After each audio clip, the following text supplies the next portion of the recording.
नमस्कार दोस्तों, कलयुग के चमत्कार संतों की वाणी में आप सबका स्वागत है। दोस्तों, 23 मार्च दिन वीरवार माता का दूसरा नवरात्रा। नवरात्रि के दूसरे दिन माँ दुर्गा के ब्रह्मचारिणी स्वरूप की पूजा की जाती है। आज हम इस वीडियो में माँ ब्रह्मचारिणी के वाहन, उनकी पूजा, उनकी कहानी के बारे में जानेंगे। आइए सुनते हैं। माँ ब्रह्मचारिणी को ज्ञान और तप की देवी कहा जाता है। माँ ब्रह्मचारिणी ने ही भगवान शिव को पति रूप प्राप्त करने के लिए कठोर तपस्या की थी। माँ ब्रह्मचारिणी के दाएं हाथ में माला और बाएं हाथ में कमंडल है। शास्त्रों में बताया गया है कि माँ दुर्गा ने पार्वती के रूप में पर्वतराज के जहां पुत्री बनकर जन्म लिया और महिषी नारद जी के कहने पर अपने जीवन में भगवान महादेव को पति के रूप में पाने के लिए कठोर तपस्या की थी। अब हम जानेंगे कि माँ का नाम ब्रह्मचारिणी कैसे पड़ा। हजारों वर्षों तक अपनी कठिन तपस्या के कारण ही इनका नाम तपस्विचारिणी या ब्रह्मचारिणी पड़ा। उन्हें त्याग और तपस्या की देवी माना जाता है। अपनी इस तपस्या की अवधि में इन्होंने कई वर्षों तक निराहार रहकर और अत्यंत कठिन तप से महादेव को प्रसन्न कर लिया। इनके इसी रूप की पूजा और सतमन दूसरे नवरात्रे पर किया जाता है। पुराणों के अनुसार देवी ब्रह्मचारिणी भगवती दुर्गा की नव शक्तियों में दूसरा रूप माना जाता है। शास्त्रों में ऐसा उल्लेख आया है कि माता ब्रह्मचारिणी पूर्व जन्म में राजा हिमालय के घर मैना के गर्भ से उत्पन्न हुई। देव ऋषि नारद के कहने पर माता जी ने शिव को पति के रूप में प्राप्त करने के लिए जंगल में जाकर हजारों वर्ष केवल फल खाकर कठिन तपस्या की। पुनः शिव को विशेष प्रसन्न करने के लिए माता ने 3000 वर्षों तक वृक्षों से गिरे सूखे पत्तों को खाकर कठिन तपस्या की। इसलिए इनका एक नाम अपर्णा भी आता है। माँ की तपस्या करने से अनेक सिद्धियों की प्राप्ति होती है। इनकी उपासना एवं आराधना करने से जैसे तप, त्याग, वैराग्य, सदाचार इत्यादि में वृद्धि होती है और भक्तों को सर्वत्र विजय की प्राप्ति होती है और जीवन की अनेक प्रकार की परेशानियां भी समाप्त हो जाती है। माँ ब्रह्मचारिणी के बारे में ये कथा आती है कि जब ये तपस्या कर रही थी तो उस बीच देवता प्रेम और वासना के हिंदू देवता कामदेव के पास जाते हैं और उनसे पार्वती के लिए शिव में इच्छा उत्पन्न करने के लिए कहते हैं। वे तारकासुर नाम के एक असुर द्वारा संचालित होते हैं जिसे केवल शिव के बच्चे द्वारा ही मारा जा सकता है। कामदेव ने शिव को इच्छा के तीर से मारा। शिव अपने माथे में तीसरी आंख खोलते और काम को जलाकर राख कर देते हैं। इधर पार्वती माँ ब्रह्मचारिणी रूप में भगवान शिव को पाने के लिए तपस्या कर रही थी। जैसे कि तपस्या, जोगिन और तपस ये पार्वती का ये पहलू है जिसे देवी ब्रह्मचारिणी का माना जाता है। उसकी तपस्वी खोज शिव का ध्यान खींचती हैं और उनकी रुचि जगाती हैं।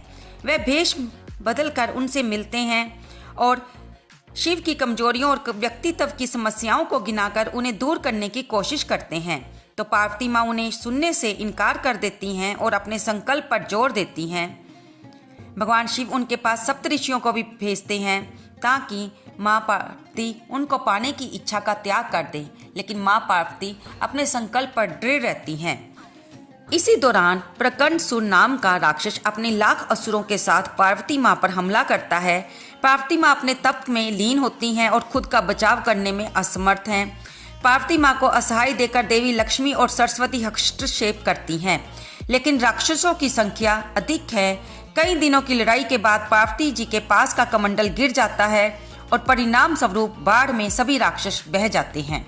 अंत में पार्वती माँ अपनी आंखें खोलती हैं और अग्नि का उत्सर्जन कर दानव को जलाकर राख कर देती हैं।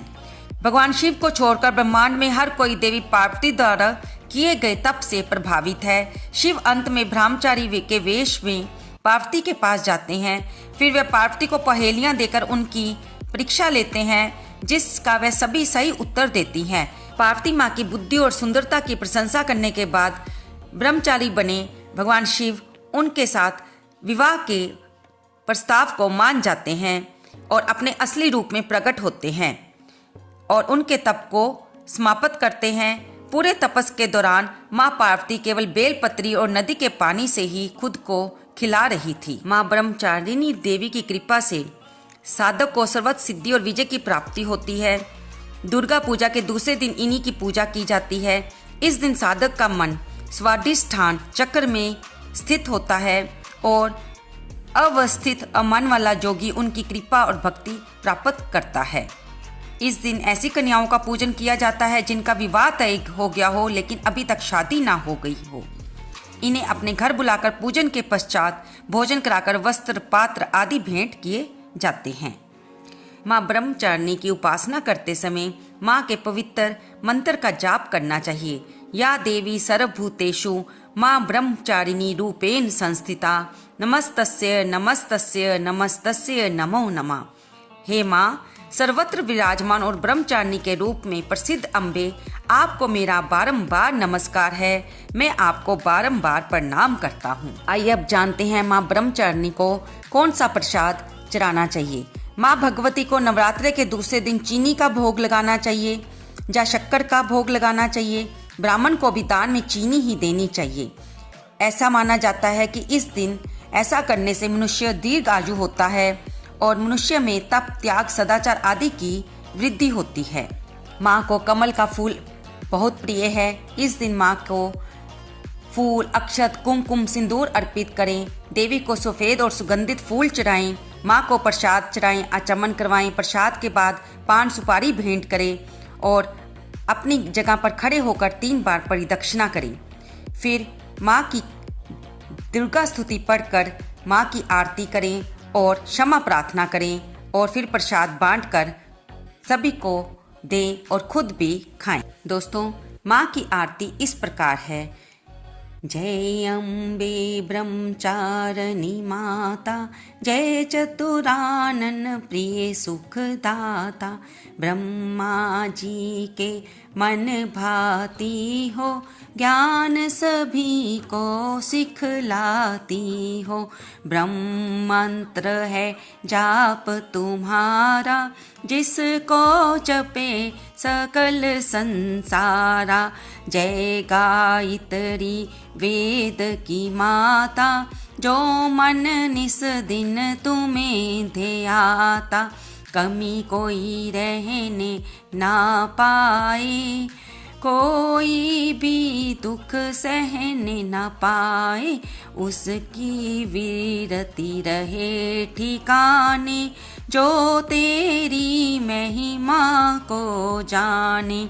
रुद्राक्ष की माला लेकर जपे जो मंत्र शरदा देकर।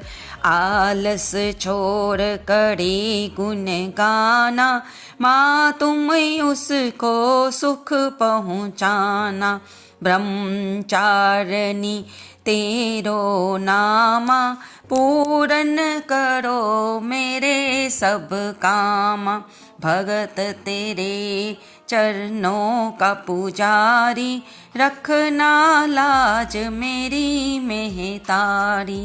दोस्तों, आपको माँ ब्रह्मचारिणी की कथा के बारे में सुनकर कैसा लगा, कृपया इसे कमेंट बॉक्स में अवश्य लिखकर बताएं और जय माता दी लिखना तो बिल्कुल ना भूलें। धन्यवाद दोस्तों।